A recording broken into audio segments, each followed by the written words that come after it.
Hello दोस्तों। और एक बार फिर स्वागत है आपका ब्रेन रीसेट पर। क्या आज तक इंटरनेट के पूरे इतिहास में किसी ने भी कोई ऑनलाइन बहस सच में जीती है? अगर हम डेटा को देखें तो इसका जवाब एक बहुत बड़ा नहीं है, बिल्कुल नहीं। है ना? मतलब ये एक बहुत ही कड़वा सच है। और आज के इस गहन विश्लेषण में जो हमने ब्रेन रीसेट नाम के सोर्स और कुछ बहुत ही शानदार वैज्ञानिक रिसर्च से लिया है, हम यही समझने वाले हैं कि आखिर ऐसा होता क्यों है। हाँ, और ये समझना बहुत जरूरी भी है। बिल्कुल। तो आज का हमारा मिशन है कन्फर्मेशन बायस की गहराई में जाना। मतलब ये समझना कि क्यों इंसान का दिमाग सच्चाई की तलाश करने के बजाय सिर्फ अपनी उन पुरानी मान्यताओं के लिए एक वैलिडेशन या सहमति ढूंढता है जो उसके दिमाग में पहले से फिक्स हैं। ये सच में एक बहुत ही प्रासंगिक विषय है। मतलब इंसान होने के नाते हमारा एक बहुत बड़ा भ्रम हमेशा से यही रहा है कि हम बहुत तार्किक प्राणी हैं। हाँ, हम सबको लगता है कि हम बहुत लॉजिकल हैं। एग्जैक्टली। आमतौर पे माना यही जाता है कि लोग पहले दुनिया से जानकारी इकट्ठा करते हैं, फिर उस डेटा का एकदम ठंडे दिमाग से विश्लेषण करते हैं और अंत में किसी निष्कर्ष पे पहुंचते हैं। राइट, एक प्रोसेस की तरह। हाँ, लेकिन न्यूरोसाइंस और मनोविज्ञान का डेटा इस पूरी कहानी को ही पलट देता है। विज्ञान के अनुसार ये क्रम पूरी तरह से उल्टा है। उल्टा है? मतलब कैसे? मतलब हमारा दिमाग पहले से ही एक निष्कर्ष तय कर लेता है और फिर बाहरी दुनिया से सिर्फ उसी जानकारी को चुनता है जो उस तयशुदा निष्कर्ष को सही साबित करे, बाकी सब इग्नोर कर देता है। वाओ! तो मतलब हम पहले से बायस्ड हैं। और इससे पहले कि हम इस मनोवैज्ञानिक उलझन को और ज्यादा खोलें, एक बात यहाँ स्पष्ट करना बहुत जरूरी है। हाँ, बिल्कुल। क्योंकि सोर्स में इस बात को समझाने के लिए राजनीति और धर्म से जुड़े कुछ बहुत ही मजबूत उदाहरण दिए गए हैं, क्योंकि जाहिर है ये ऐसे क्षेत्र हैं जहां लोगों के विश्वास सबसे ज्यादा गहरे होते हैं। सबसे ज्यादा स्ट्रांग होते हैं, हाँ। राइट। लेकिन यहां हमारा उद्देश्य पूरी तरह से निष्पक्ष रहना है। मतलब इस चर्चा में किसी भी राजनीतिक दल, विचारधारा या धार्मिक मान्यता का न तो समर्थन किया जा रहा है और ना ही विरोध। हमारा पूरा ध्यान सिर्फ इस बात पर है कि इन संवेदनशील विषयों पर चर्चा करते समय मानव मस्तिष्क के अंदर, मतलब बायोलॉजिकल और केमिकल लेवल पर वास्तव में क्या घटित होता है। और ये स्पष्टता बहुत आवश्यक है, क्योंकि जो मनोवैज्ञानिक प्रक्रियाएं हम आज डिकोड कर रहे हैं वे किसी एक खास विचारधारा तक सीमित नहीं है। ये तो मानव प्रजाति के जीव विज्ञान का एक बहुत ही मूलभूत हिस्सा है। बिल्कुल। तो अगर हम उस उल्टे क्रम की बात करें जहां दिमाग पहले निष्कर्ष निकालता है और फिर तथ्य खोजता है, तो इसके पीछे दिमाग का एक बहुत ही दिलचस्प सिस्टम काम कर रहा होता है। हाँ, और सोनेस ने ना इस सिस्टम को समझाने के लिए एक बहुत ही शानदार एनालॉजी का इस्तेमाल किया है। इसे एक बेहद एक्सक्लूसिव वीआईपी क्लब की तरह देखा जा सकता है। अच्छा, वीआईपी क्लब। हाँ, मान लीजिए कि इंसान के जो पहले से मौजूद विश्वास हैं, चाहे वो किसी डाइट प्लान को लेकर हों या किसी जीवन दर्शन को लेकर, वे इस क्लब के वीआईपी मेहमान हैं जो पहले से अंदर सोफे पर बैठे हैं। ओके, समझ गए। अब इस क्लब के दरवाजे पर एक बहुत ही सख्त बाउंसर खड़ा है, और इस बाउंसर का जो वैज्ञानिक नाम है वो है रेटिकुलर एक्टिवेटिंग सिस्टम, या शॉर्ट में कहें तो आरएएस। हाँ, आरएएस। और ये आरएएस कोई काल्पनिक चीज नहीं है। ये हमारे दिमाग के निचले हिस्से में, जिसे ब्रेन स्टेम कहते हैं, वहां मौजूद नसों का एक वास्तविक जाल है। अच्छा, तो ये सच में एक फिजिकल चीज है? बिल्कुल। और इसका मुख्य काम दुनिया भर से आने वाली लाखों सूचनाओं को फिल्टर करना है। मतलब जब कोई ऐसी नई जानकारी आती है जो उन वीआईपी मेहमानों से, यानी हमारी पुरानी मान्यताओं से मेल खाती है, तो ये आरएएस नाम का बाउंसर उसे सीधा रेड कार्पेट एंट्री देता है। अरे वाह! हाँ, जानकारी अंदर जाती है और दिमाग तुरंत डोपामाइन रिलीज करता है। और डोपामाइन तो आपको पता ही है। हाँ, खुशी का रसायन। एग्जैक्टली। डोपामाइन वही रसायन है जो किसी काम को पूरा करने या कुछ मीठा खाने पर हमें खुशी का एहसास देता है। मतलब जब कोई इंसान वो पढ़ता है जो वो पहले से मानता है, तो उसका दिमाग उसे एक तरह का केमिकल रिवॉर्ड दे रहा होता है। उसे ये महसूस होता है कि यार, मैं दुनिया में सबसे समझदार हूं। सही कहा। लेकिन कहानी का दूसरा हिस्सा मुझे थोड़ा ज्यादा डरावना लगा। जब कोई ऐसी जानकारी आती है जो उन वीआईपी मेहमानों को चुनौती दे, मान लीजिए कोई ऐसा ठोस वैज्ञानिक तथ्य जो इंसान की बरसों पुरानी मान्यता को एकदम गलत साबित कर रहा हो, तब वो बाउंसर क्या करता है? तब बाउंसर उस जानकारी को चेतन मन तक पहुंचने ही नहीं देता। वो उसे क्लब के बाहर से ही धक्के मार के निकाल देता है। मतलब अंदर घुसने ही नहीं देता? बिल्कुल नहीं। मनोविज्ञान की भाषा में जब कोई कठोर सच्चाई और इंसान का गहरा विश्वास आपस में टकराते हैं, तो एक स्थिति पैदा होती है। इसे कॉग्निटिव डिसोनेंस कहते हैं। Cognitive dissonance. और ये सिर्फ कोई भारी भरकम फैंसी शब्द नहीं है। सोर्स के मुताबिक ये एक वास्तविक मनोवैज्ञानिक परेशानी है। बिल्कुल है। जब इंसान के विश्वास टूटते हैं तो उसे सिर्फ वैचारिक मतभेद महसूस नहीं होता, बल्कि उसे एक गहरी मानसिक ऐंठन महसूस होती है। ये दिमाग के लिए सचमुच एक बहुत ही दर्दनाक स्थिति है। हाँ, एक फिजिकल पेन की तरह। एग्जैक्टली। और इस दर्द से बचने के लिए, इस मानसिक तनाव को कम करने के लिए हमारा दिमाग सचमुच अंधे और बहरे होने का नाटक करने लगता है। सही कह रहे हैं। कॉग्निटिव डिसोनेंस के समय दिमाग एक तरह के डैमेज कंट्रोल मोड में चला जाता है। चूंकि वो उस वैचारिक दर्द को बर्दाश्त नहीं कर सकता, इसलिए वो उन विरोधी तथ्यों को पूरी तरह से ब्लॉक कर देता है। इंसान उस जानकारी को पढ़ता जरूर है, लेकिन उसका अर्थ उसके दिमाग में रजिस्टर ही नहीं होता। वाह। हाँ, वो जानकारी समझने के बजाय वो केवल उसमें कमियां ढूंढने का काम शुरू कर देता है। ये पूरी प्रक्रिया ना मुझे आज के दौर के स्मार्टफोन्स और जो सोशल मीडिया एल्गोरिदम्स हैं उनकी याद दिलाती है।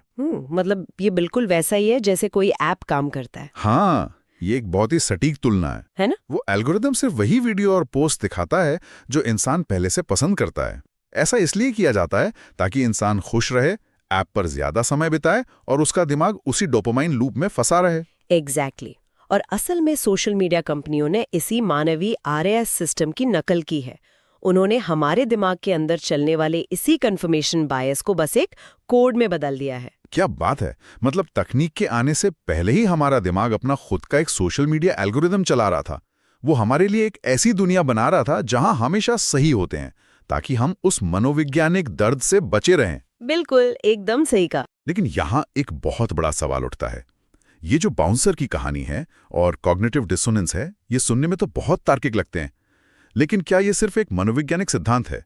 मेरा मतलब है, क्या हमारे पास ये साबित करने के लिए कोई शारीरिक या भौतिक प्रमाण है कि दिमाग वास्तव में जानकारी को इस तरह से ब्लॉक कर रहा है? हाँ, इसके ठोस भौतिक प्रमाण मौजूद हैं। और सच कहूं तो यहीं पर ये रिसर्च सबसे ज्यादा हैरान करने वाली हो जाती है। अच्छा, कैसे? सोर्स में यूनिवर्सिटी ऑफ सदर्न कैलिफोर्निया यानी USC द्वारा किए गए एक बेहद महत्वपूर्ण फंक्शनल MRI स्कैन अध्ययन का बहुत विस्तार से जिक्र है। इस अध्ययन ने इन सारे मनोवैज्ञानिक सिद्धांतों को स्क्रीन पर रंगों के रूप में साबित कर दिया। अरे बाप रे। मतलब MRI मशीन के अंदर जाने का मतलब है कि रिसर्चर्स सिर्फ लोगों से ये नहीं पूछ रहे थे कि वो कैसा महसूस कर रहे हैं, बल्कि वो रियल टाइम उनके दिमाग के अंदर ब्लड फ्लो को देख रहे थे। बिल्कुल, वो सीधा दिमाग की वर्किंग देख रहे थे। तो इस अध्ययन का सेटअप कैसा था? मतलब उन्होंने लोगों को MRI मशीन के अंदर लिटाकर ऐसा क्या दिखाया? तो रिसर्चर्स ने कुछ लोगों को चुना और उन्हें MRI मशीन के अंदर भेजा। स्कैन के दौरान उन लोगों को स्क्रीन पर कुछ ऐसे तथ्य और आंकड़े दिखाए गए जो उनकी सबसे गहरी मान्यताओं के बिल्कुल खिलाफ थे। और ये कोई सामान्य बातें नहीं थीं, बल्कि ऐसी बातें थीं जो उनके मुख्य राजनीतिक और सामाजिक नजरिए को एकदम सीधे तौर पर चुनौती दे रही थीं। ओके, तो अगर हम इंसान को एक तार्किक प्राणी माने, तो ऐसी स्थिति में दिमाग का वो हिस्सा सक्रिय होना चाहिए जो तर्क, गणित और विश्लेषण का काम करता है ना? हाँ, लॉजिक के हिसाब से तो यही होना चाहिए। जिसे न्यूरोसाइंस में प्रीफ्रंटल कॉर्टेक्स कहा जाता है। मतलब जब इंसान कोई जटिल तथ्य पढ़ता है तो खून का प्रवाह इसी हिस्से में जाना चाहिए। एग्जैक्टली। तर्क के अनुसार प्रीफ्रंटल कॉर्टेक्स को चमक उठना चाहिए था, लेकिन MRI स्कैन्स में जो दिखा उसने वैज्ञानिकों को पूरी तरह से चौंका दिया। ऐसा क्या दिखा? जब उन लोगों को उनके विश्वासों के खिलाफ मजबूत तथ्य दिखाए गए तो उनका प्रीफ्रंटल कॉर्टेक्स पूरी तरह से शांत रहा। शांत रहा, बिल्कुल कुछ नहीं। हाँ, स्क्रीन पर उस हिस्से में कोई विशेष गतिविधि नहीं दिखी। मतलब दिमाग उन तथ्यों का विश्लेषण करने की कोशिश ही नहीं कर रहा था। एक मिनट। अगर तार्किक हिस्सा पूरी तरह से शांत था, तो फिर दिमाग में गतिविधि आखिर हो कहाँ रही थी? क्या दिमाग उन तथ्यों को पूरी तरह से इग्नोर कर रहा था या कहीं और कुछ पक रहा था? इग्नोर तो बिल्कुल नहीं कर रहा था, बल्कि वो खतरे की घंटी बजा रहा था। खतरे की घंटी? हाँ, स्क्रीन पर दिमाग का एमिगडाला और इंस्यूलर कॉर्टेक्स लाल रंग में चमकने लगे। ये दोनों हिस्से एक साथ बहुत ज्यादा सक्रिय हो गए थे। वाह। जहां तक मेरी जानकारी है, एमिगडाला हमारे दिमाग का वो प्रिमिटिव हिस्सा है जो खतरे को भांपता है। मतलब ये वो अलार्म सिस्टम है जो तब बजता है जब इंसान को कोई फिजिकल चोट लगती है या मान लीजिए जंगल में किसी खूंखार जानवर का सामना हो जाए। बिल्कुल सही।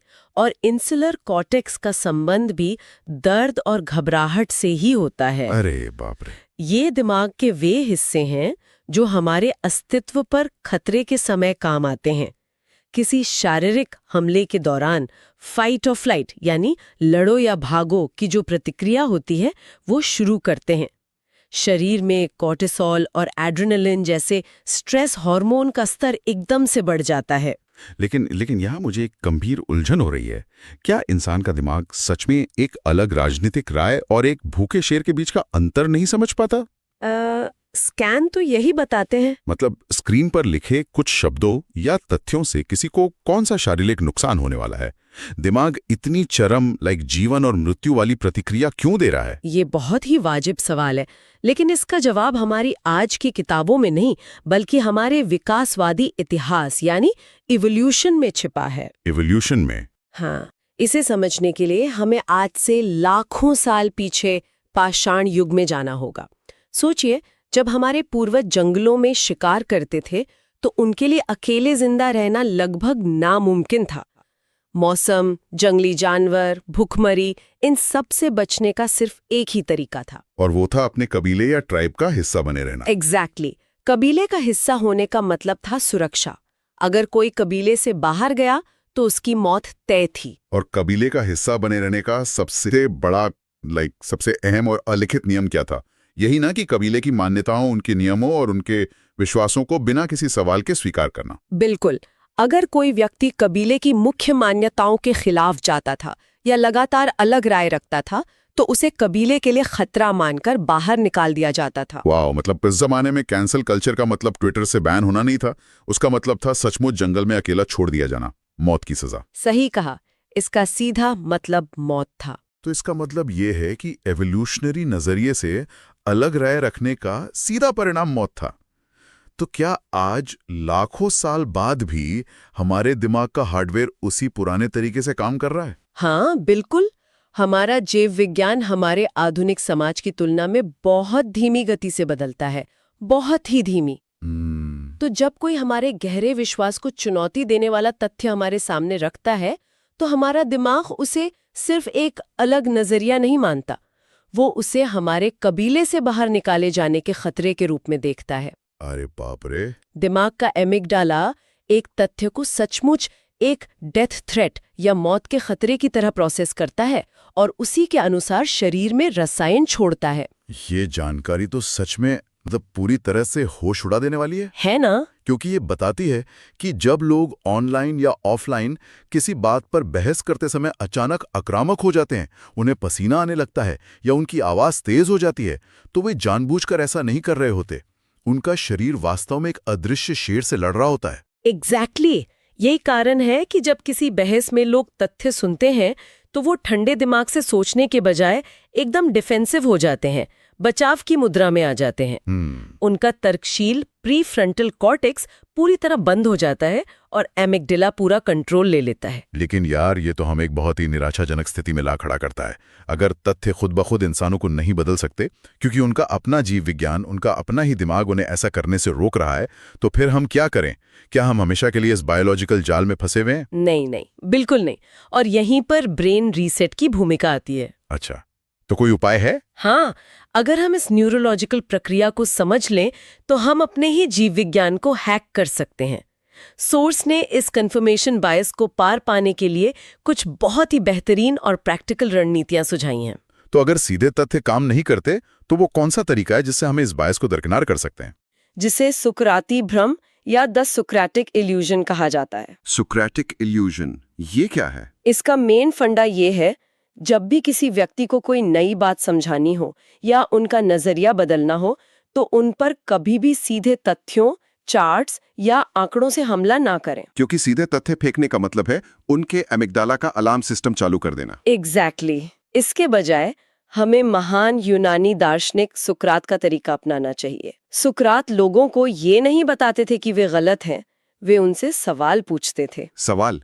किस तरह के सवाल? उदाहरण के लिए आपको क्यों लगता है कि ये प्रक्रिया इस तरह से काम करती है, या क्या इस डेटा को देखने का कोई और नजरिया भी हो सकता है? लेकिन एक मिनट, अगर मैं किसी गर्मा-गर्म बहस के बीच में या ऑफिस की किसी मीटिंग में जहां विचारों का भयंकर टकराव हो रहा हो, अचानक से ऐसे सवाल पूछने लगूं तो क्या सामने वाला व्यक्ति ये नहीं सोचेगा कि मैं उस पर तंज कस रहा हूं? ये रिस्क तो है। मतलब ये तरीका तो बहुत पैसिव अग्रेसिव या व्यंग्यात्मक लग सकता है। इससे तो एमिगडाला और भी ज्यादा भड़क सकता है ना। ये एक बहुत ही महत्वपूर्ण पॉइंट है। इसीलिए सुकराती तरीके का मतलब सिर्फ रोबोट की तरह सवाल पूछना नहीं है, बल्कि सच में जिज्ञासु होकर सवाल पूछना है। टोन मैटर करती है। बहुत ज्यादा। लहजा और नियत बहुत मायने रखती है। जब आप वास्तव में समझने के लहजे में सवाल पूछते हैं तो आप सामने वाले को आत्ममंथन करने के लिए प्रेरित करते हैं। उन्हें लगता है कि वे खुद स्थिति का विश्लेषण कर रहे हैं। और जब इंसान खुद ही अपने तर्कों में कमियां ढूंढता है तो उसका दिमाग उसे बाहरी हमला नहीं मानता। सही कहा। जब विचार भीतर से पैदा होता है तो कोई डेथ थ्रेट महसूस नहीं होता। एमिगडाला शांत रहता है और वो लॉजिकल प्रीफ्रंटल कॉर्टेक्स वापस काम करना शुरू कर देता है। क्या बात है। तब उनका दिमाग उन नए विचारों को अंदर आने देने के लिए, उस वीआईपी क्लब के दरवाजे खोलने के लिए पूरी तरह तैयार होता है। ये सच में बहुत ही शानदार सिस्टम है। मतलब हमें उन्हें ये महसूस नहीं कराना है कि हम उन्हें हरा रहे हैं, बल्कि उन्हें खुद वो नई जानकारी खोजने का रास्ता देना है। बिल्कुल। ये तो हुई दूसरों से संवाद करने की तकनीक, लेकिन सोर्स में एक और बहुत ही दिलचस्प बात कही गई है, अपने खुद के बाउंसर को हैक करना। ये कैसे काम करता है? आहा, दूसरों को बदलना एक बात है, लेकिन पर्सनल ग्रोथ के लिए अपने खुद के कंफर्मेशन बायस को तोड़ना सबसे ज्यादा जरूरी है। इसके लिए सोर्स सुझाव देता है कि इंसान को अपने विश्वासों को अपनी पहचान नहीं बनने देना चाहिए। हाँ, अक्सर हम अपनी मान्यताओं को अपने ईगो से जोड़ लेते हैं। लोग कहते हैं मैं वो इंसान हूं जो ऐसा सोचता है, और जब कोई उस सोच पर सवाल उठाता है तो इंसान को लगता है कि उसके अस्तित्व पर सवाल उठाया जा रहा है। एग्जैक्टली। और इसी अहंकार को अलग करने के लिए सोर्स एक बहुत ही मॉडर्न एनालॉजी देता है। अपने विचारों और मान्यताओं को अपनी पहचान मानने के बजाय उन्हें एक सॉफ्टवेयर प्रोग्राम की तरह माने। वाओ, ये एनालॉजी मुझे बहुत पसंद आई। कल्पना कीजिए कि कोई व्यक्ति आज भी अपने कंप्यूटर में 20 साल पुराना विंडोज 95 चला रहा है। हाँ। और जब कोई उसे नया अपडेट इंस्टॉल करने को कहता है तो वो लड़ने पर उतारू हो जाता है, ये कहकर के नहीं, ये पुराना सॉफ्टवेयर ही मेरी पहचान है। सुनने में कितना अजीब लगता है। अब ये बहुत अजीब लगता है, लेकिन विचारों के मामले में लोग ठीक ऐसा ही करते हैं। सच में? जब सॉफ्टवेयर का कोई नया, बेहतर और अपग्रेडेड वर्जन बाजार में आता है तो लोग बिना किसी इमोशनल अटैचमेंट के पुराने सॉफ्टवेयर को हटाकर नया इंस्टॉल कर लेते हैं। हमें अपने विचारों के साथ भी बस यही रवैया अपनाना चाहिए। मतलब जब भी कोई नई जानकारी, कोई नया तथ्य सामने आए जो हमारे पुराने विचार से बेहतर हो, ज्यादा सटीक हो, तो हमें अपने दिमाग का सॉफ्टवेयर अपग्रेड कर लेना चाहिए। इसमें कोई शर्म नहीं होनी चाहिए। बिल्कुल नहीं। और इसके लिए ना एक एक्टिव एफर्ट की जरूरत होती है। इंसान को जानबूझकर ऐसी जानकारी खोजनी चाहिए जो उसे गलत साबित करे। अपने कंफर्ट जोन से बाहर निकलना। हाँ, अपने उस आरामदायक बुलबुले से बाहर निकलना चाहिए। ये आसान नहीं है, क्योंकि इसमें कॉग्निटिव डिसोनेंस का वो दर्दनाक अनुभव शामिल होता है। वो ऐंठन। हाँ, लेकिन बौद्धिक विकास का यही एकमात्र रास्ता है। दुनिया में सबसे समझदार और बुद्धिमान दिमाग वो नहीं है जो ये सोचता है कि वो सब कुछ जानता है, बल्कि सबसे ताकतवर दिमाग वो है जो सब कुछ भुलाकर, अपनी पुरानी धारणाओं को मिटाकर नए सिरे से सीखने यानी अनलर्न करने के लिए हमेशा तैयार रहता है। ये सच में एक बहुत ही गहरी और प्रैक्टिकल बात है। अगर हम सोचें कि इस पूरा ज्ञान का हमारी डेली लाइफ में क्या महत्व है, तो इसके अनगिनत फायदे नजर आते हैं। बिल्कुल आते हैं। ऑफिस की मीटिंग्स का ही उदाहरण ले लीजिए। अक्सर मीटिंग की तैयारी करते समय लोग सिर्फ वही डेटा खोजते हैं जो उनके आइडिया को सही साबित करे। हाँ, ये बहुत आम है। लेकिन अगर इस कन्फर्मेशन बायस को समझ लिया जाए तो लोग जानबूझकर उन कमियों को खोजेंगे जो उनके प्लान को फेल कर सकती हैं, और इस तरह वे एक ज्यादा मजबूत और फूल प्रूफ प्लान बना पाएंगे। एग्जैक्टली। ये नई चीजें सीखने की उत्सुकता को बनाए रखने का एक बहुत बड़ा टूल है, और सिर्फ प्रोफेशनल लाइफ में ही नहीं बल्कि आपसी रिश्तों में भी इसका बहुत गहरा प्रभाव पड़ता है। रिश्तों में कैसे? मतलब जब कोई ये समझ जाता है कि सामने वाला व्यक्ति जानबूझकर अड़ियल नहीं हो रहा है, बल्कि उसका जीव विज्ञान, उसका एमिगडाला उसे रोक रहा है, तो उस स्थिति में गुस्से की बजाय सहानुभूति पैदा होती है। ये बहुत खूबसूरत बात कही आपने। लोग बहस करने के बजाय संवाद करने के सुकराती तरीके खोज सकते हैं। ये आज के इंफॉर्मेशन ओवरलोड के युग में सही जानकारी को पहचानने का एक बहुत ही कारगर तरीका है। एकदम सही। तो आज हमने देखा कि कैसे हमारा दिमाग हमें ही धोखा देता है, कैसे हमारे पुराने विश्वास वीआईपी मेहमानों की तरह नए तथ्यों को ब्लॉक कर देते हैं, और कैसे हमारा जीव विज्ञान हमें लाखों साल पुरानी कबीले की मानसिकता में बांधे रखना चाहता है। लेकिन अंत में इस पूरी चर्चा से प्रेरित होकर एक बहुत ही गहरे विचार पर गौर करना जरूरी है। वो विचार क्या है? हमने चर्चा की कि कैसे मानव मस्तिष्क पिछले हजारों लाखों सालों से अपने कबीले से बाहर की किसी भी नई जानकारी को एक खतरा मानता है। ये हमारा पुराना बायोलॉजिकल हार्डवेयर है। हाँ, बिल्कुल। लेकिन अब आज के डिजिटल युग के बारे में सोचिए, जहां सोशल मीडिया एल्गोरिदम हमारी इसी बायोलॉजिकल कमजोरी का, हमारे इसी कंफर्मेशन बायस का फायदा उठा रहे हैं। अरे बाप रे, ये तो सच में है ना? वे जानबूझकर इंसानों को ऐसी जानकारी दिखा रहे हैं जो उन्हें खुश रखे और उन्हें उनके अपने अपने डिजिटल कबीलों या कहें डिजिटल ट्राइब्स में कैद कर रहे हैं। ये एक बहुत ही खतरनाक स्थिति है, क्योंकि एक तरह से तकनीक ने हमारी बायोलॉजी को हमारे ही खिलाफ एक हथियार बना लिया है। बिल्कुल।